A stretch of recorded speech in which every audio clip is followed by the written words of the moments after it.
What is going on, LinkedIn family? It is your wingman in the diversity evolution, Doug Melville, coming to you live, coming to you strong.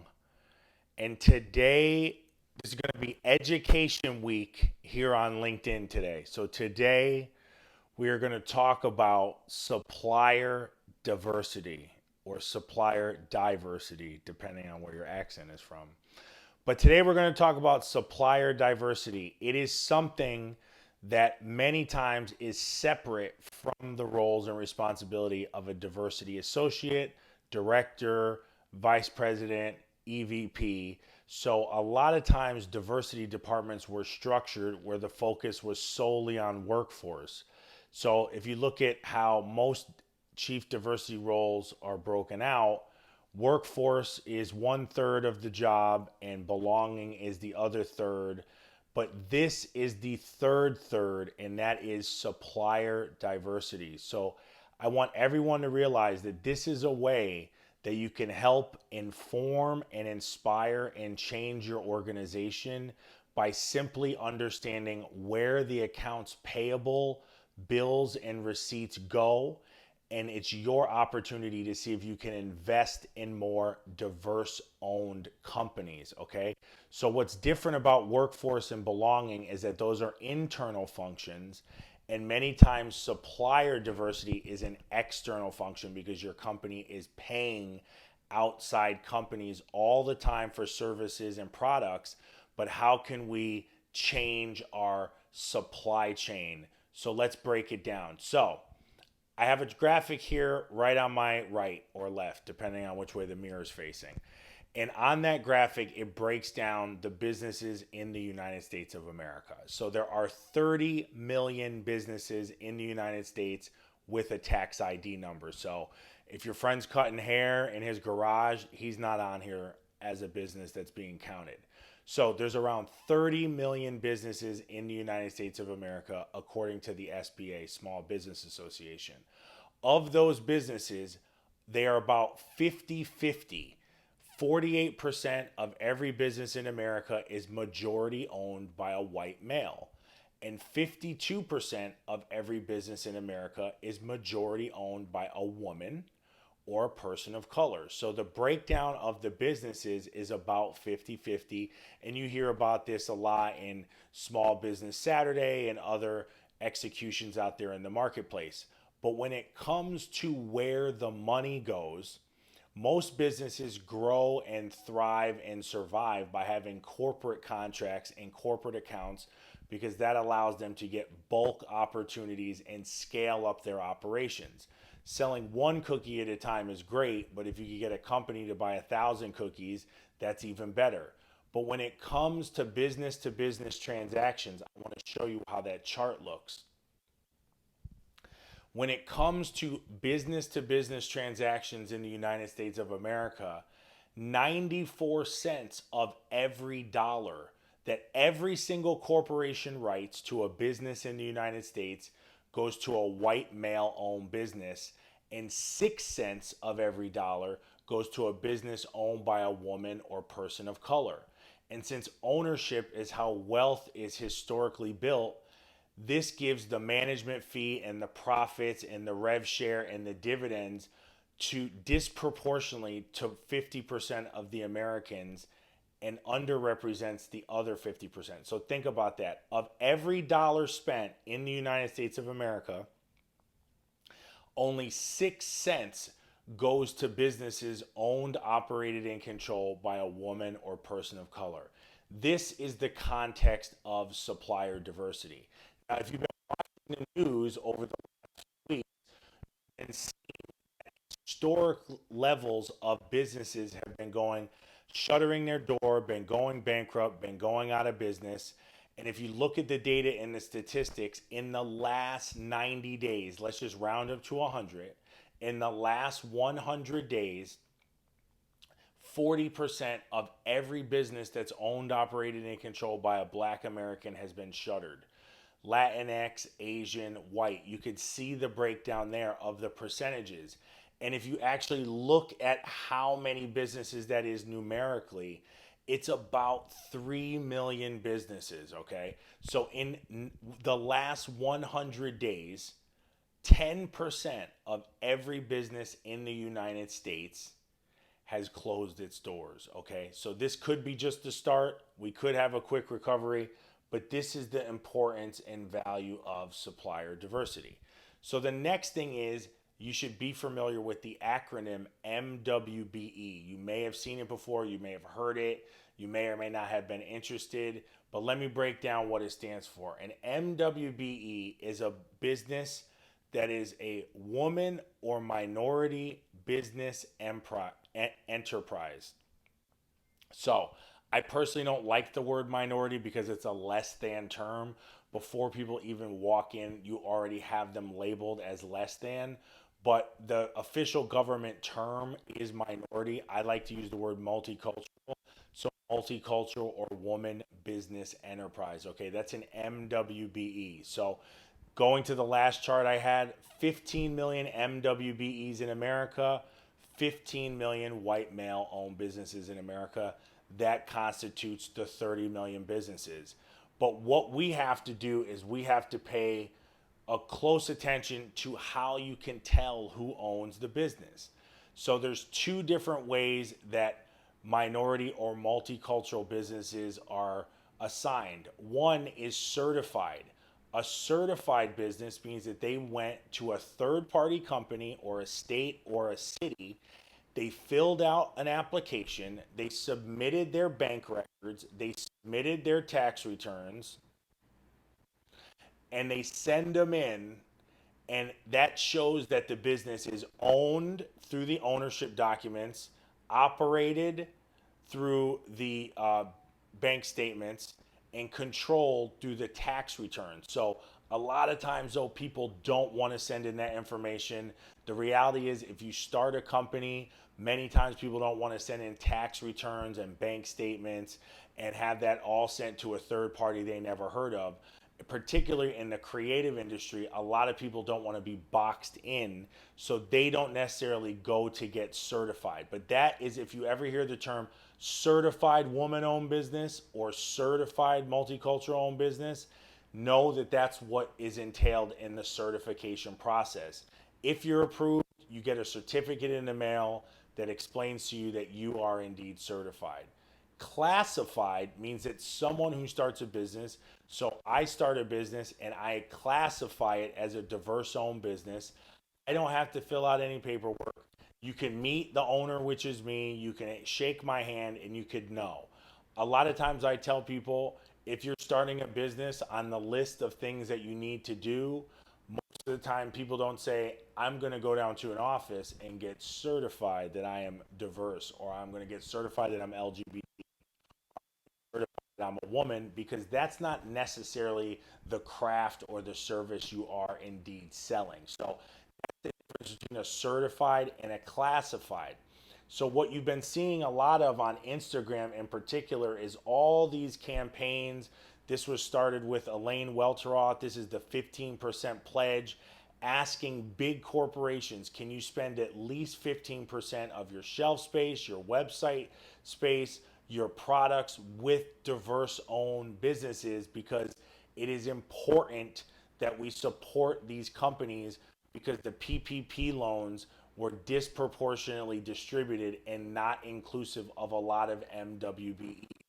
And the reason why that happened is because the banks were paid based on how much money that they processed out, not based on how many applications they filled out. So if the federal government would have said, hey, we're going to pay you a percentage or a fee for every single application of PPP that you approve, the banks would have probably approved a lot more small businesses that needed $35,000, $55,000, $65,000, $75,000 loans, which would cover 3 months of payroll, and 75% of that wouldn't have to be, if it went to payroll, didn't have to be paid back. So the PPP loan is very strict on the reporting, but it's a loan, it's essentially a grant that the government is not requiring you to pay back. But what the government said was, we're going to pay the banks based on the total number processed. And if you look at the total number processed, then they chose to fill out the largest applications first. And these are the stories you read about the Lakers getting money and Kanye West.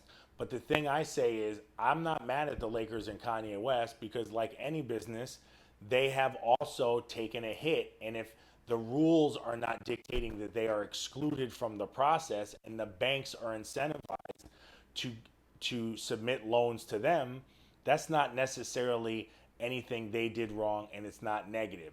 Something I like to talk about is optics over intent. The intent wasn't bad, but optically speaking, knowing, once you take a wider view of the situation, who hasn't been given the opportunities, you could see why this became a troublesome conversation. A lot of influencers are also getting in on the conversation. This is Elise Johnson. She's Magic Johnson's daughter. She has this great article in the CFDA about all the businesses that she likes.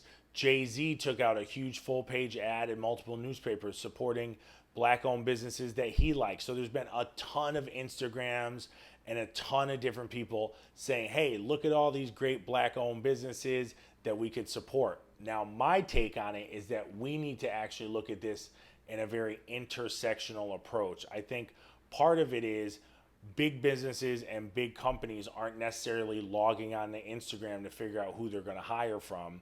What they do is they do a lot of things through their procurement department, and the procurement department definitely doesn't move as fast as the Instagram feed, because these are larger orders that have to be insured and guaranteed with payment terms and pricing and all that stuff. So if you run a business, a large scale business, or work at a big client, this is some ways that you can increase the supplier diversity at your organization. So the first thing you need to do is you need to audit your prime vendors. So a prime vendor is typically a vendor you spend over $1 million to $3 million with if you're a large scale multinational publicly traded corporation. So working at an advertising agency, if a brand pays us to create their media, art, or television commercials, we would be considered a prime vendor from that brand. So the first thing is audit all your prime vendors and see how many of them are MWBEs.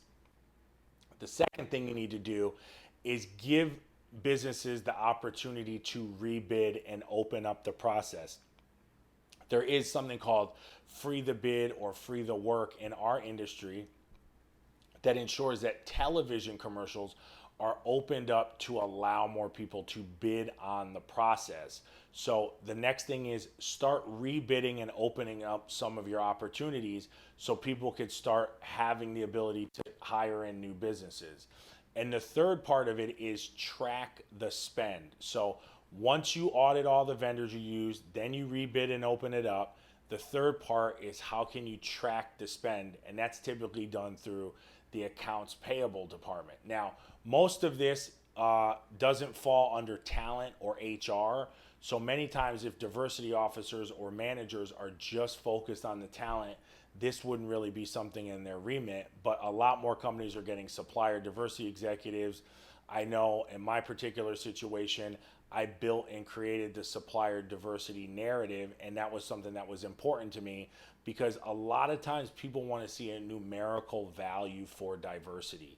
They don't want to wait 5 years. They don't want to do all these medium-term goals. They want to see an instant result. And in order to satisfy that group of people, creating a supplier diversity department allows you to add a numerical price to how much you're spending with diverse businesses. So I started a website called One Sandbox, and this is an inspirational story that I hope will help inform others. But this is based around the creative industry in advertising and commercial making. So how could we have one sandbox where all the different layers of diversity could go and you could search different MWBEs? So what I did was I looked across the whole internet and I started making a checklist to look at who were the most talented MWBEs in the marketplace. And I made a 7-step check-in process in order to look at the quality of their website, the quality of their work, A lot of times people think MWBEs are less qualified, but I look at it and say they're more qualified. The insurance, the bench, all that good stuff. After setting up 417 MWBEs that most of the individuals in our company didn't know about, we started rebidding and booking them, and we have now spent $250 million with these businesses, okay? So $250 million. What I'm telling you is diversity in your organization is so important, but look at your organization holistically and say, beside the workforce and beside the belonging, there's a huge opportunity for every single industry. Banking should have a sandbox. Music industry should have music box. Fashion industry should have a fashion box. Everybody should start looking at this as an opportunity to elevate all those diverse owned companies that work in your industry. So in advertising, it's casting, set design, producing, editorial, distribution, VFX. Those are the main categories. The categories would be different for fashion. The categories would be different for music. The categories will be different for technology. But the most important thing is access to understanding qualified MWBEs we could bid. If someone worked at a company for 5 or 10 years and then decided to open their own company, shouldn't we support what they do? The goal will be to get 10 to 15% of all of your spend with an MWBE company, and then add up the number aggregately until you get to a target goal. My target goal was 1 million, then it was 10 million, then it was 50, then it was 100. Now it's at 250. Now, one of the questions that comes up all the time is, what's the difference between diverse owned versus led versus targeted? And this is a conversation that's coming up more and more. Ownership is specifically who owns, operates, and controls the company. Led means 51% of the management team or leadership team is a diverse or woman. And targeted means that the audience that digests the messages is 51% multicultural or woman. So you have to understand, a lot of the businesses we work at may be diverse led or maybe diverse targeted, but they're not diverse owned. So know the difference between owned and led and targeted. And then the last thing is, when you're dealing with diverse vendors, they have historically not gotten the same opportunities because a lot of roadblocks. It was someone who used to work at the company, it's a friend of the hiring manager. So always on the table is lowest price prevails, okay? So if you bid out a vendor to buy something, the company will always say, because it's done through procurement most of the time, the lowest price prevails, the lowest price prevails. But what I want everybody here to give a pause to, take a beat, price with the greatest impact, okay? Price with the greatest impact. So if you're gonna buy a service for a company and it's a few dollars less, and the remit is you have to go with the lowest price prevails, LPP, and the master service agreement, what I'm saying is I want you to pull that back, see if you could take a beat, take a pause, and go back to your partner or to your CFO and say, hey, we have an opportunity to build a community, to build a larger relationship, and I would rather have a business that we hire that has the greatest impact, particularly since the double pandemic hit. So that is my breakdown today of supplier diversity. If you have a diverse company, load it on the sandbox. If you don't have a diverse company, try to support them where you can, and try to use that intersectionality of just getting in the habit of opening up your bidding process to allow more opportunities to the business that are grossly qualified but simply aren't getting the chance to bid on your services. Education Week, I will be here all week. Tomorrow, we're going to break down how many countries are in the world and how many countries are on each continent so you can know your geography.